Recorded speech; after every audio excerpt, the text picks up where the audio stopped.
하나밖에 안 붙었는데도 의미가 다르죠. 그러니까 다 이루었다.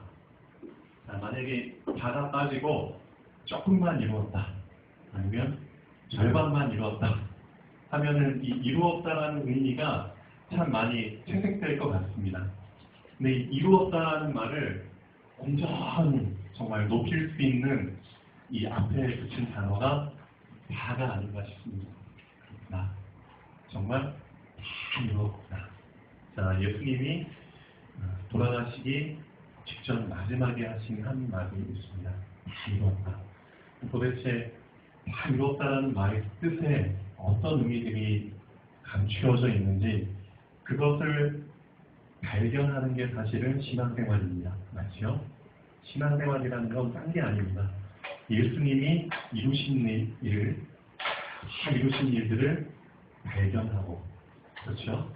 그 발견한 거를 내 것으로 만들기 위해서 경험하고, 체험하고, 그 다음에 소유하고, 그 다음에 그것을 실제 누리는 거겠죠. 그게 신앙생활입니다. 근데 제가 좀 먼저 말씀을 드리고 싶은 부분이 있습니다. 뭐냐면은 하나님의 말씀은 정말 깊어요. 너무나 깊어요.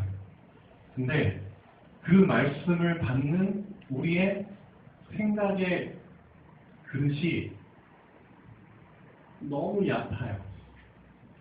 그릇은 그릇인데 너무 얕아요. 마음의 그릇이 너무 얕아요. 믿음의 그릇이 너무 얕아요. 말씀은 너무 깊은데 그 말씀을 받아들이는 정작 우리의 생각과 마음과 믿음은 너무 얕아요. 그렇기 때문에 그 깊은 말씀이 우리한테 들어와도 그게 잠길 수가 없는 겁니다.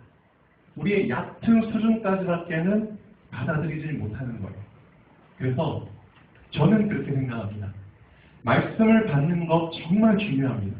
그렇지만 말씀을 받기 전에 우리의 생각과 마음과 믿음을 깊은 상태로 만드는 게 더 중요합니다.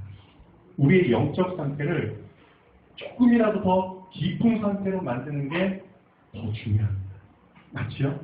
그렇기 때문에 우리가 먼저 예배를 드릴 때 믿는 자들의 고백, 사도신경을 그렇죠. 그렇게 긴 문장들을 우리가 왜 암송을 해야 되느냐? 다른 사람들은 그냥 귀찮아요. 그렇죠? 그렇지만 그 한 구절 한 구절을 무엇을 가지고 하나님, 나의 생각의 깊이가, 마음의 깊이가, 믿음의 깊이가 정말 깊어지기를 원합니다. 간절한 소망을 품고 그 믿음의 고백을 한다면 짧은 순간이지만 그 고백하는 순간에 깊어질 수 있다는 거죠. 맞죠? 하나님은 그런 자를 찾으십니다. 그런 자들을 찾으십니다. 정말 그 예배의 가치를 알고, 그렇죠? 그 가치를 알고 준비를 하는 자를 찾으십니다. 그런 자들은 하나님이 주시는 응답들, 이미 와 있는 응답들을 놓치지 않겠죠. 그렇죠? 응답은 이미 가까이 와 있고, 이미 나에게 주셨는데도 그런 부분들을 모르기 때문에 한 사람에게 또 산천포로 빠지죠. 딴 데 가서 응답을 구하고, 딴 데 가서 나의 그런 갈급함을 원하는 것을 채용받으려고 하죠. 결국 문제는 하나님께 있는 게 아니라 내 자신에게 있는 겁니다. 내 자신을 볼 수 있는 눈이 좀 열리면 좋겠죠. 그래서 문제를 다른 곳에서 찾지 말고 내가 은혜를 못 받는 이유를, 나에게 믿음이 없는 이유를 다른 데서 찾지 말고 내 자신에게서 찾으면 아마 금방 찾을 것 같습니다. 그래서 지금 이 시간 말씀을 하게 될 텐데요. 그렇다. 하나님의 말씀의 깊이는 이 정도로 깊습니다. 다 이루실 정도로 깊은 말씀인데 그 말씀을 하나님이 원하는 수준으로 받게 하여 주시옵소서. 간절한 마음을 품고 말씀을 받으면 하나님은 엄청 기뻐하시겠죠. 그렇죠?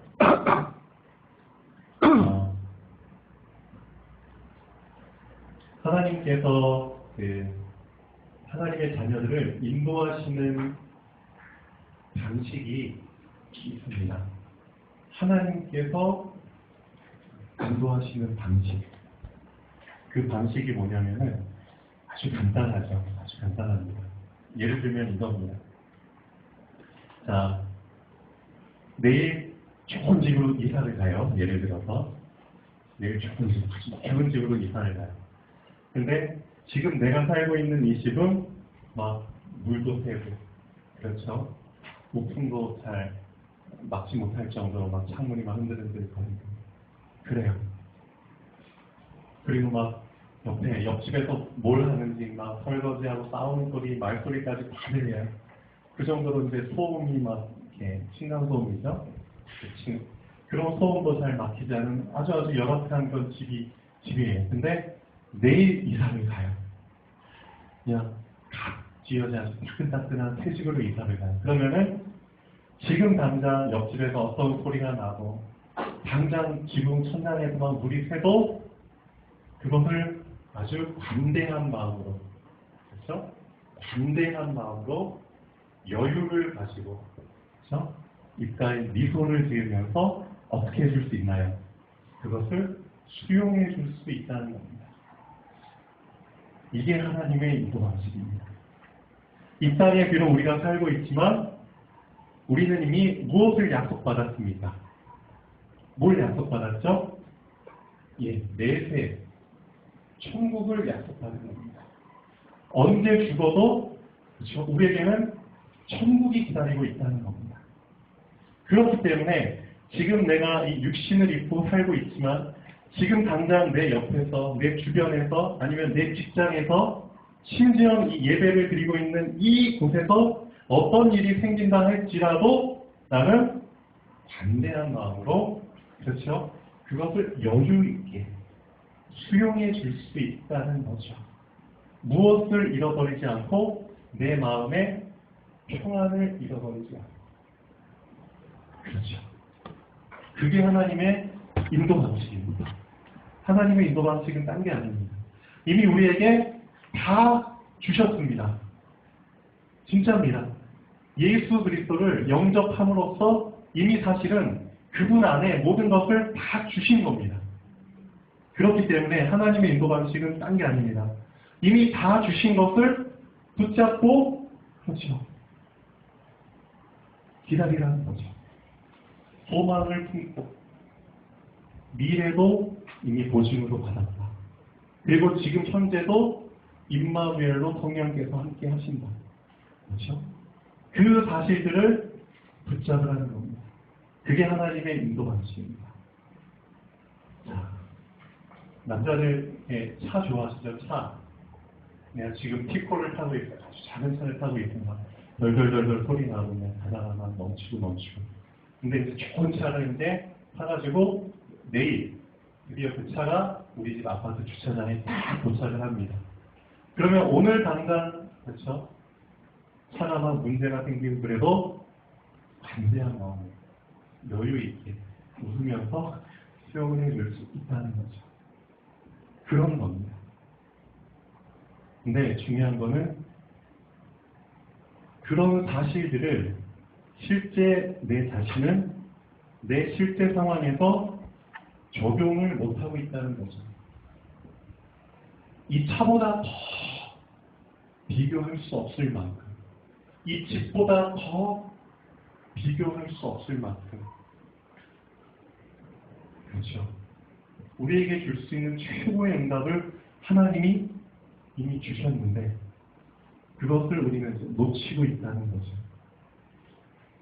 그것을 붙잡고 이 세상을 살도록 하는 것이 하나님의 인도 방식입니다. 그렇죠? 네. 자, 한번 보시죠. 지난주 말씀, 가이사 외에는 우리에게 왕이 없나이다. 자, 한 주일 동안 어떠셨습니까? 한 주일 동안. 자, 예수 그리스도 외에는 우리에게 왕이 없나이다. 그런 믿음을 가지고 한 주일을 지내셨나요? 아니면 계속 가이사가 자꾸만 이제 여러분에게 이렇게 툭짓을 하면서 유혹을 하셨나요? 자꾸만 이제 견눈질하면서 세상 견눈질하면서 하셨나요? 가이사의 유혹을. 자, 그럴 때마다 우리의 고백은 하나님의 인도 방식과 똑같습니다. 그리스도 외에는 우리에게 왕이 없나이다. 네, 그것을 붙잡게 하는 것이 하나님의 인도 방식입니다. 사단의 권세는 위로부터 부여받은 한시적인 권세입니다. 잠깐인 권세입니다. 잠깐입니다. 근데 그 잠깐인 권세가 눈에 너무 커 보이니까 사람들이 거기에 현혹돼가지고 그 권세 잡은 자를 사단을 쫓아서 살고 있죠. 정말 큰 코다칠 일을 하고 있습니다. 어떻게 보면 예전에 광고 그 문구처럼 순간의 선택이 평생을 좌우한다. 그 말이 맞습니다. 한 번 잘못된 선택을 했는데 그게 그 사람의 영혼까지 좌우하게 되어버리는 겁니다. 내가 그냥 이 세상 살면서 잠깐 잘못한 선택, 사단이 모든 권세 잡고 있으니까, 이 세상을 잡고 있으니까 나도 한번 거기에 빌붙어가지고 좀 잘 살아보자. 그런 마음으로 사단을 붙잡고 사단을 쫓아서 이 세상을 한번 잘 살아보려고 했는데 결국 내 영혼까지 지옥에 갈 수밖에 없는 그런 잘못된 선택을 하는 사람들이 많다는 거죠. 그런 사람들 속에서 하나님은 우리를 구원해 주셨습니다. 자기의 영원한 문제이자 근본 문제인 지옥 문제를 해결 못하는 사람을 왕으로 섬기는 어리석고 근시안적인 인생이 되면 절대 안 됩니다. 네, 근시안적인. 바로 앞바퀴에 못 보는. 나는 눈앞의 문제를 해결하기 위해서 가이사, 즉 세상의 신, 사단을 왕으로 섬길 것인가요? 아니면 영원한 문제를 해결하기 위해 예수님을 왕으로 섬길 것인가요? 이런 질문을 일주일 동안 한번 해보셨으면 좋겠습니다. 예수 그리스도 외에는 우리에게 왕이 없습니다. 자, 며칠 전에 광주 직관시에서 아주 큰 사고가 일어났었죠. 다 뉴스 보셨나요? 저도 얼마 전에 광주를 갔다 왔습니다. 저희 할머니께서 돌아가셔서 그래서 광주까지 차로 4시간 반 거리 정도 걸리지 않아요. 거기 이제 쉬엄쉬엄 하면서 갔다 왔는데 아마 그 헬기가 떨어진 곳 근처를 저도 지났던 것 같아요. 그 블랙박스에서 찍었거든요. 교차로에 기다리고 있던 차 안에 있는 블랙박스가 앞을 계속 찍잖아요. 그런데 갑자기 그 하늘에서 운석이 떨어지는 것처럼 여러분 아마 TV를 보셨을 겁니다. 헬기가 80도 각도로, 그러니까 완전히 거의 수직으로 정말 그 운석이 떨어지는 속도처럼 확 떨어지더니 그냥 도로에 박아가지고 꽉 터지는 그 장면을 블랙박스로 그냥 그대로 찍은 거는 보여줬어요. 제가 그걸 몇 번 봤거든요. 와, 자, 그런 일들이 일어나는구나. 네, 이런 정말 전쟁 같은 그런 일들이 평화롭게 보이는 내 바로 이 주변에서 일어나는구나. 정말 섬찟하더라고요. 진짜.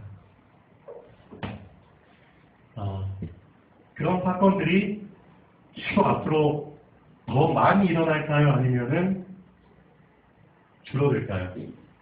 여러분 금방 답이 나오죠. 더 많이 일어납니다. 근데 그 이유가 있습니다. 그 이유가 바로 말세 시대에 고통하는 때가 이른다고 했는데 디모데후서 3장 1절에서 5절까지 한번 읽어보시죠. 이 안에 답이 있습니다.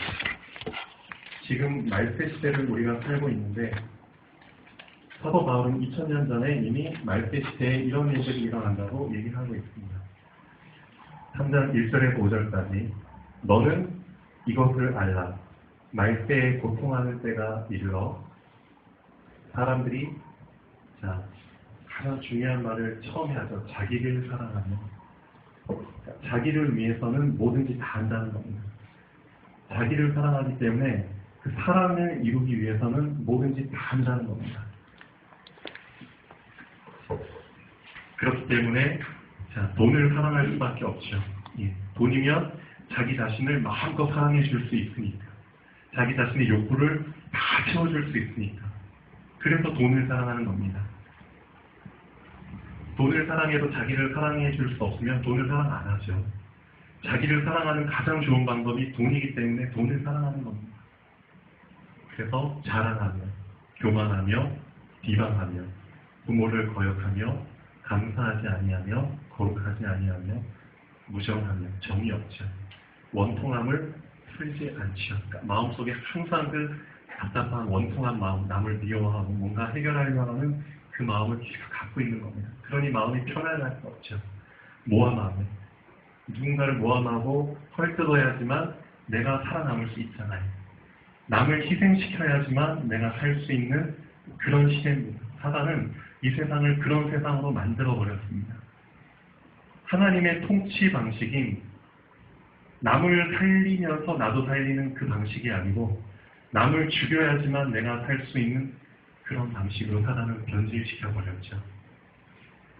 절제하지 못하며 사나우며 선한 것을 좋아하지 아니하며 배신하며 조급하며 자만하며 쾌락을 사랑하기를 하나님 사랑하는 것보다 더하며 경건의 모양은 있으나 경건의 능력은 부인하는 자니 이 같은 자들에게서 네가 돌아가라. 자, 말세 시대는 이런 시대입니다. 자, 지금 많은 사람들이 바로 내 주변에 있는 사람들도 지금 이런 마음으로 우리 주변에서 바로 내 이웃에서 내 옆에서 아니면 내가 같이 일하는 그 현장에서 내 동료가 이런 마음을 품고 살고 있을 수도 있다는 거겠죠. 그렇죠? 그럼 그 사람들은 결국 목적은 하나입니다. 나 자신입니다. 나 자신. 내 자신을 위해서라면 뭐든지 다 한다는 거죠. 그래서 남을 희생시키는 것은 이제는 당연한 것처럼 되어버렸습니다. 어떻게 보면은 이 헬기가 추락한 것도 그 배구를 어떻게 좀 조사를 많이 해보면은 답이 나올 수 있죠. 왜 그 헬기가 추락했는지는 잘 모르겠어요. 정말 시야가 안 좋아서 그랬는지. 비단 그 경우에만 해당되는 게 아니고 다른 많은 사건들도 있었잖아요. 자, 사람들이 점점 마음이 간팍해지고 그렇죠. 내 자신이 그냥 쉬고 싶고 어떤 일을 해도 그냥 건성건성하고 그렇죠. 일을 안 하면서 뭔가 돈을 많이 받고 싶어 하고 그렇죠. 노력하는 걸 싫어해요. 희생하는 걸 싫어해요. 열심히 최선을 다하는 걸 싫어해요. 그러면서 뭔가 많은 걸 얻고 싶어해요. 그게 이 세상 사람들에게 깔린 심리입니다. 그러니까 쉽게 돈 벌고 싶어해요. 그러니까 요행을 바라고 도박을 하고 그렇게 하죠. 하나님의 통치 방식과 전혀 반대되는 그런 일들을 합니다. 그런 사람들이 직장에 취직을 합니다. 그 사람들 중에 또 여러 사람들이 이런 소방, 헬기 점검하는 그렇죠. 정비 요원이 될 수도 있다는 거죠. 그렇다면 만약에 정비를 하는데 대충 한다면 그렇죠? 윗사람한테는 정비 하나도 남김없이 쫙 했습니다 하면서 사실은 정비를 부실하게 했다면 그럼 결국 나 편하자고 한 것이지만 딴 사람을 결국은 희생시키는 꼴이 돼버린 거죠. 그렇죠? 나 하나 편하기 위해서, 나 하나 잘 살기 위해서, 그렇죠? 내 감정 상태, 마음 상태 다스리지 못해서 결국 나는 살아남을지 모르지만 나 때문에 남을 희생시키는 일이 일어납니다. 그렇다면 딴 사람 입장에서 보면 딴 사람도 나하고 똑같은 그런 심리를 갖고 있다면 언젠가 그 사람 때문에 나도 희생될 수 있다는 겁니다. 맞죠? 내가 남을 속일 수는 있지만 내가 안 속으리라는 보장은 없다는 거죠. 그렇죠? 내가 남을 속여서 내가 원하는 것을 얻고 정말 잘 살 수 있는 것처럼 보이지만 나도 남들에게 속을 수 있다는 겁니다. 왜냐? 남들도 나랑 똑같은 심리를 갖고 있다는 거죠. 저 사람을 속여야 돼. 저 사람을 희생시켜야 돼. 그래야지 내가 일어날 수 있어. 지금 그런 시대가 돼버린 겁니다. 그 속에서 이런 사고가 일어났다면 어떻게 보면 당연한 겁니다.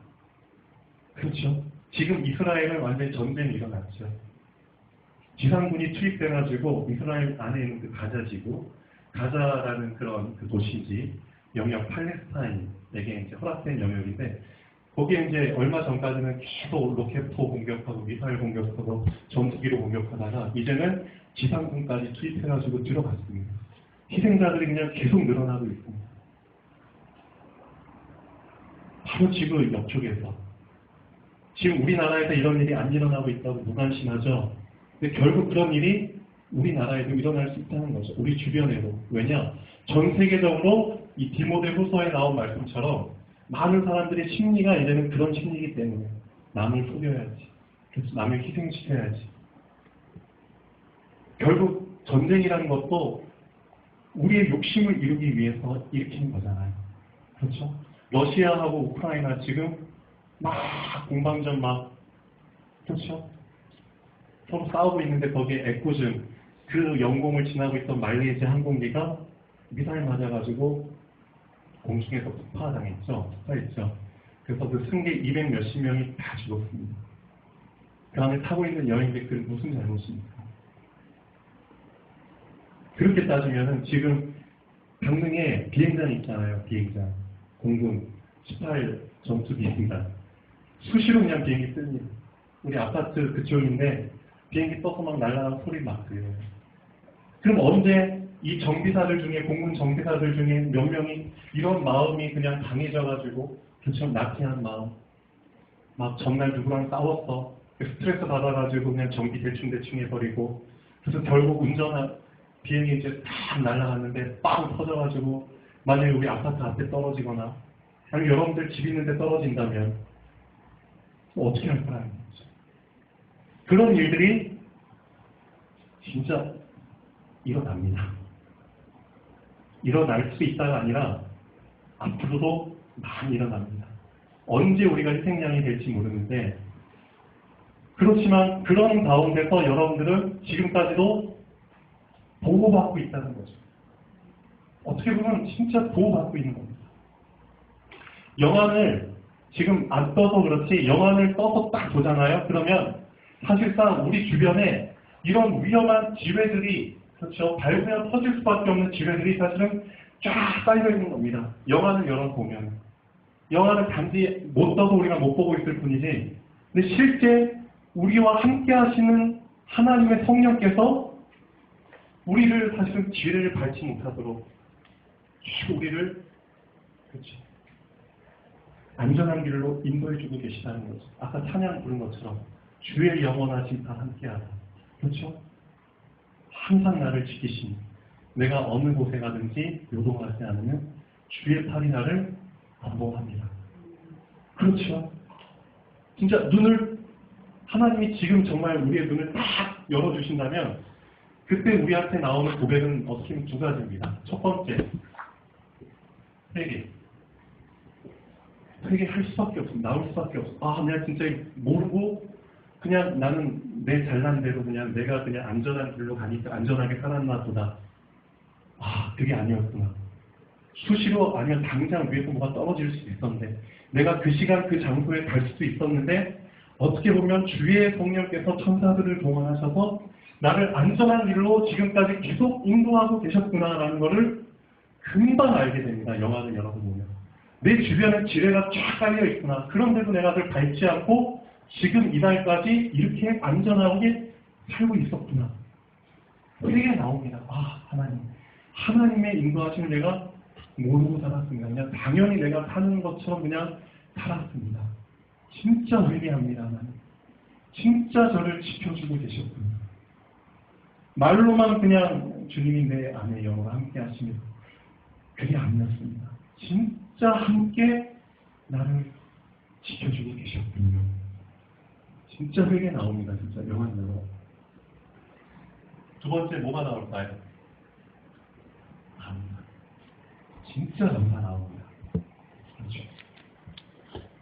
저희 두 가지 정말 동시간에 이 두 마디가 딱 나올 것 같아요. 아, 회개, 감사. 진짜 그렇구나. 앞으로도 이런 일들이 그냥 수시로 그냥 어디서 일어날 또 며칠 전에 길 가던 택시가 갑자기 전복돼서 뒤집어졌죠. 왜 뒤집어졌나요? 밑에서 상수도가 터져가지고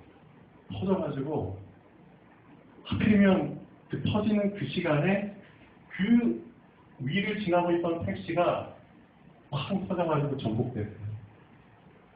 완전 지뢰 밟는 거잖아요. 어떻게 보면. 그런 일들이 일어날 수 있다는 거죠. 상수도가 왜 터졌습니까?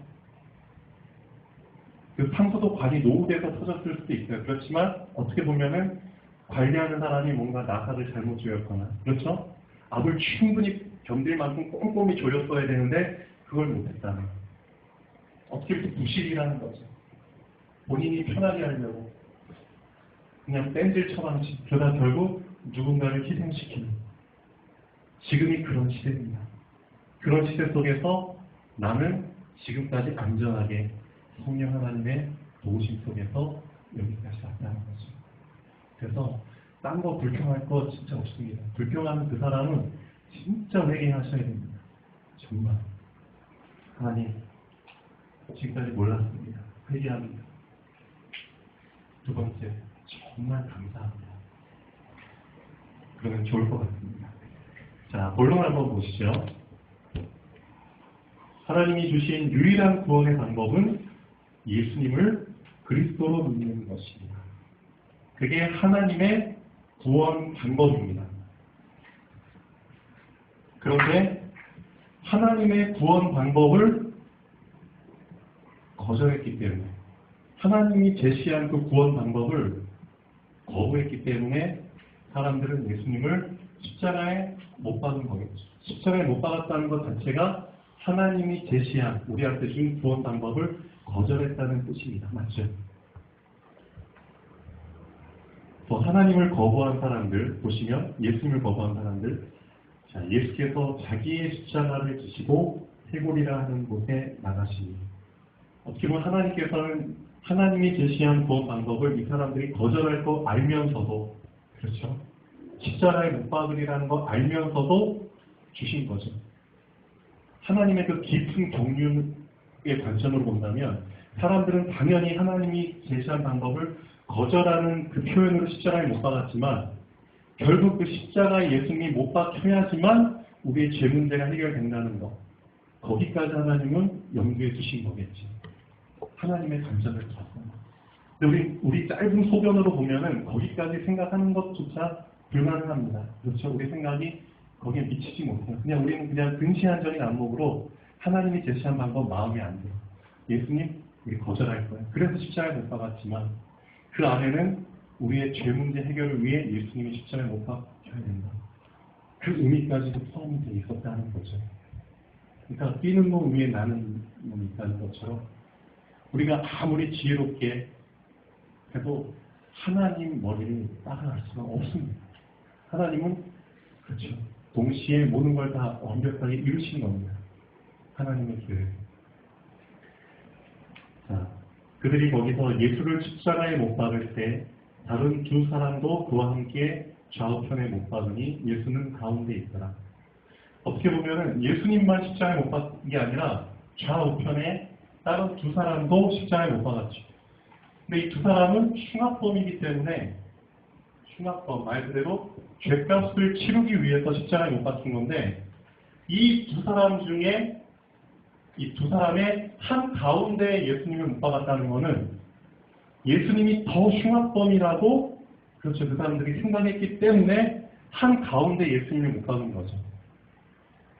살인에 해당하는 이 흉악범들 당연히 좋지만 죄가 하나도 없으신 그분을 한 가운데에 세워놓고 십자가에 못 박았다는 것은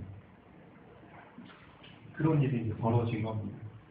더 큰 흉악범이라고 그들은 생각을 했겠죠. 빌라도가 패를 써서 십자가에 붙이니 자, 나사렛 예수 유대인의 왕이라. 죄명은 그겁니다. 유대인의 왕이라. 자기를 유대인의 왕이라고 하니까 그게 죄명이 된 거죠. 빌라도는 유대인의 왕이라. 그러니까 이제 대제사장들이 사람들이 그렇게 쓰지 말아라. 앞에다가 자칭이라는 말을 붙여요. 스스로 예수가 스스로 유대인의 왕이라 한 거다. 그렇게 자칭이라는 말을 붙여라. 그러니까 빌라도가 이렇게 말하죠. 아니다. 난 이렇게 써야겠다. 내가 쓸 것을 썼다. 그렇죠. 진짜 유대인의 왕이죠. 근데 십자가에 못 박히셨죠. 자, 군인들이 예수를 십자가에 못 박고 그의 옷을 취하여 네 핏에 나눠 각각 한 개씩 얻고 속옷도 취하니. 이게 무슨 행동이죠? 보통 전쟁 나가면 군인들이 자, 적군을 죽이고 그렇죠. 어떤 마을을 점령하면은 거기에 대한 전리품으로 얻는 거잖아요. 전리품, 노작품. 그렇죠? 예수님을 그런 관점으로, 그런 방식으로 지금 못 받고, 못 박은 게 무슨 큰일 한 것처럼, 그렇죠? 적군을 죽인 것처럼, 누군가를 정복한 것처럼 그런 생각을 하고 예수님의 옷을 취한 겁니다. 전리품처럼. 말도 안 되는 생각들이죠. 그렇죠? 그런 거지. 근데 그것도 말씀을 이루기 위해서. 그렇죠? 이미 시편 말씀에 보면 그들이 내 옷을 찢고 내 옷을 모략하나이다. 그 말씀이 시편에 기록이 되어 있죠.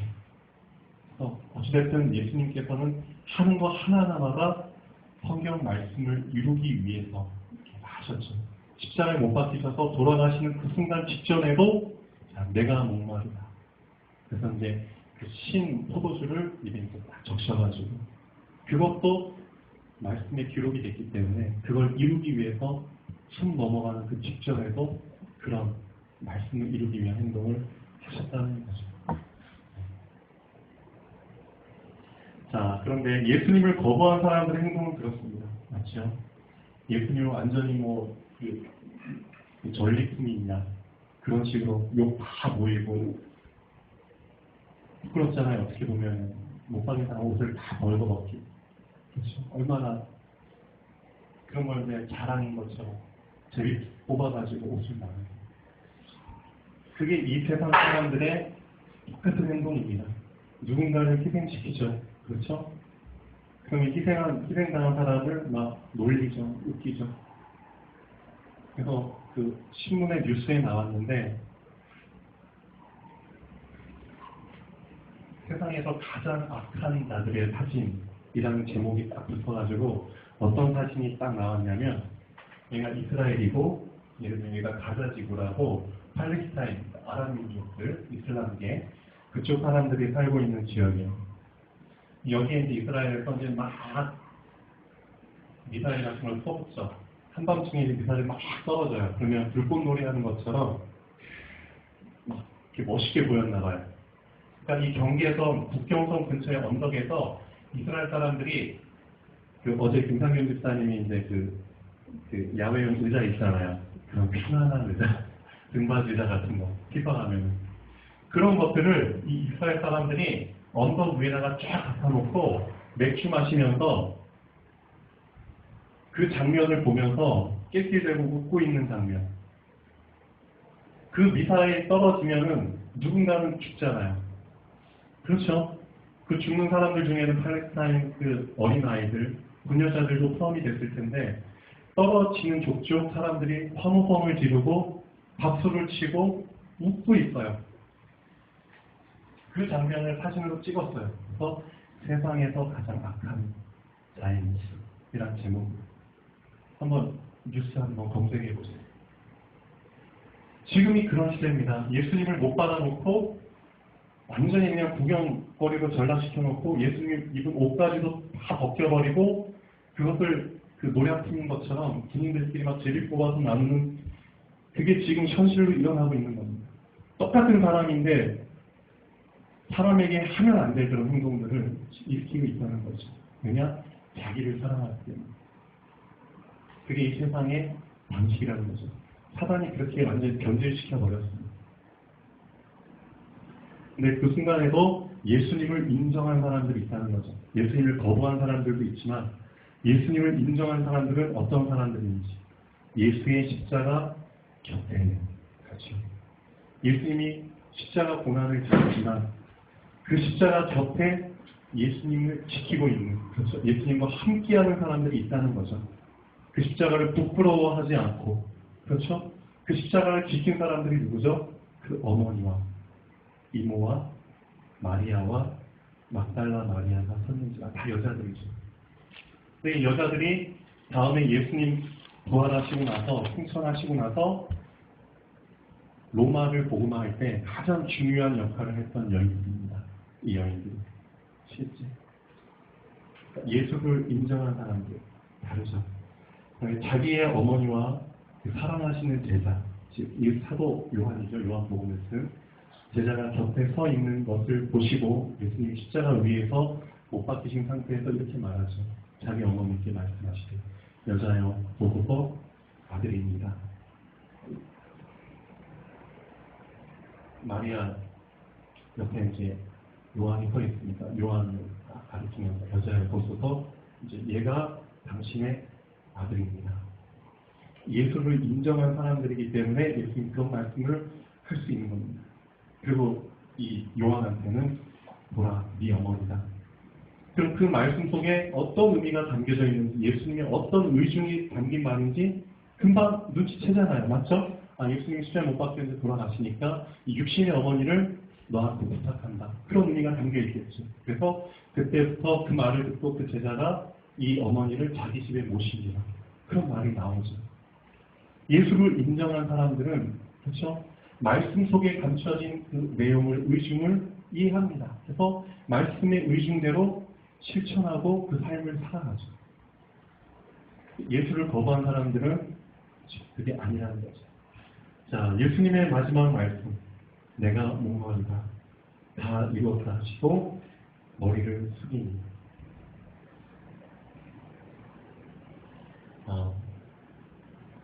실제 우리가 이 장면을 본다면 참 한 명도 빠짐없이 다 눈물을 흘릴 것 같아요. 정말 우리도 며칠 동안 밤새고 일해서 이제 피곤하면은 우리도 모르게 그 목에 힘이 빠지잖아요.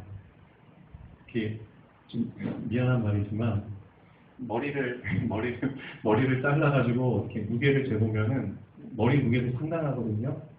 근데 그 머리의 무게를 지탱하기 위해서 목이라는 게 얼마나 힘이 들어가 있을까요? 근데 목에 힘이 빠지게 되는 거죠. 그렇죠? 피곤하고 힘들면은 나도 모르게 그냥 뛰게 되잖아요. 예수님께서도 어떻게 보면은 그렇죠? 힘이 이제 기력이 다 빠지시니까 마지막 말씀하시고 이제 고개를 숙이셨다는 거는 어떻게 보면은 진짜 마지막 버틸 힘 버티고 힘이 소진돼가지고 이제 고개를 숙이시고 죽으셨다는 뜻이죠. 그리고 영혼이 떠나가십니다. 죄도 없으신 분인데, 그렇죠? 그 십자가를 거부한 사람 중에 한 명이었던 나를, 그렇죠? 우리도 그랬잖아요. 그런 나를 위해서 하셨다는 거죠. 그 사실을 알았다면 회개 나올 수밖에 없고 감사 나올 수밖에 없다는 거죠. 그리고 지금부터 앞으로 살아가는 인생 동안 내 입에서 절대 원망이나 불평 나오면 진짜 그 사람은 혼나야 됩니다. 진짜 혼나야 됩니다. 사랑을 알았다면. 자, 결론을 말씀드리겠습니다. 참 간단한 방식인데 하나님의 구원 방식을 거부하는 자에게는 구원은 없습니다. 그렇죠? 하나님의 인도 방식을 거부하는 자에게는 평안이 없습니다. 나에게 평안이 없는 이유는 솔직히 까놓고 말씀드리면 하나님의 인도 방식을 내가 안 붙잡았기 때문입니다. 사실은 하나님의 인도 방식은 딴 게 아닙니다. 이미 다 이루었다. 이미 모든 답을 너한테 다 줬다. 너의 과거도 문제 해결됐고 너의 현재도 사실 문제 해결됐다. 너의 미래도 다 해결됐다.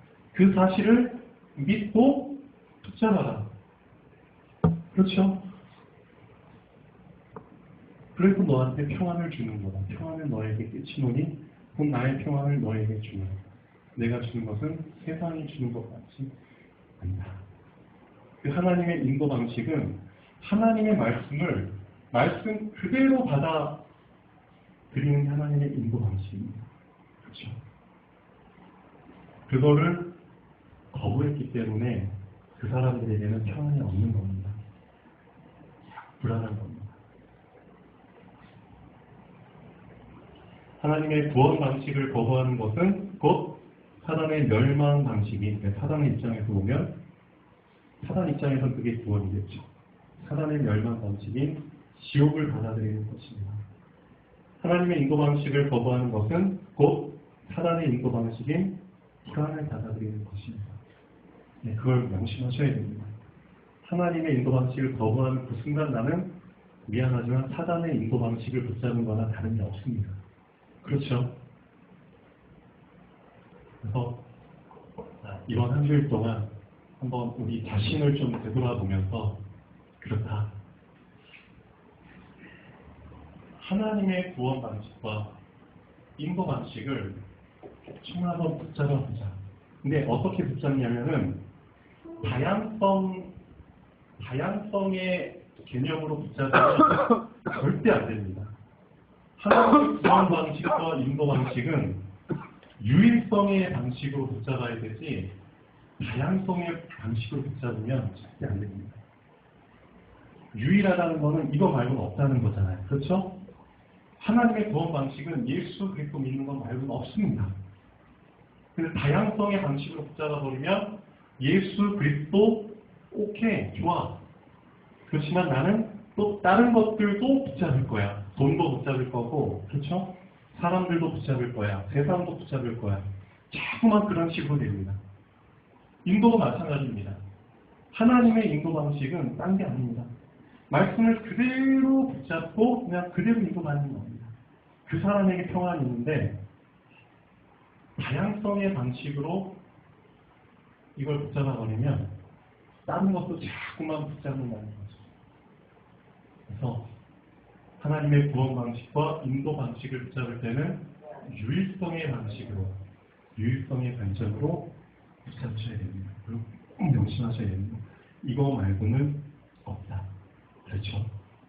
자, 그래서 우리 안에 정말 뿌리 깊게 박혀있는 그 다양성에 대한 부분들을 이제는 하나씩 하나씩 좀 뿌리를 뽑을 때가 된 것 같습니다. 자꾸만 뭔가 그 잔뿌리들이 많이 남아있잖아요. 다양성의 잔뿌리들. 다른 방법들, 그렇죠. 다른 인본주의, 내가 믿는 또 다른 믿는 구석들, 그런 것들이 이제 하나씩 하나씩 좀 정리해야 될 시간이 아닌가 싶습니다. 그래서 우리 입에서 이런 고백이 나와야 됩니다. 예수 그리스도 외에는 우리에게 왕이 없습니다. 예수 그리스도 외에는 하나님의 구원 방법이 없습니다. 그렇죠?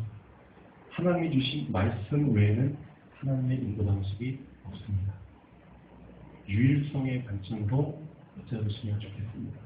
그 사람에게는 아무리 사방에서 오만 때만한 것들이 와서 나를 막 압사시키려고 해도 절대 안 무너진다는 거죠. 그 사람이 잘난 게 아니라 그 사람 안에 있는 유일성의 봄, 그렇죠? 유일한 그 봄, 그게 버텨주고 있기 때문에 절대 우겨싸임을 당할 수 없습니다. 그게 하나님의 구원 방식이고 인도 방식입니다. 그 유일성을 지킬 수만 있다면 나는 살아남을 수 있습니다. 맞죠? 네. 그 유일성을 꼭 지키면 좋겠습니다. 자, 기도하시겠습니다. 사랑의 하나님 아버지, 정말 감사드립니다.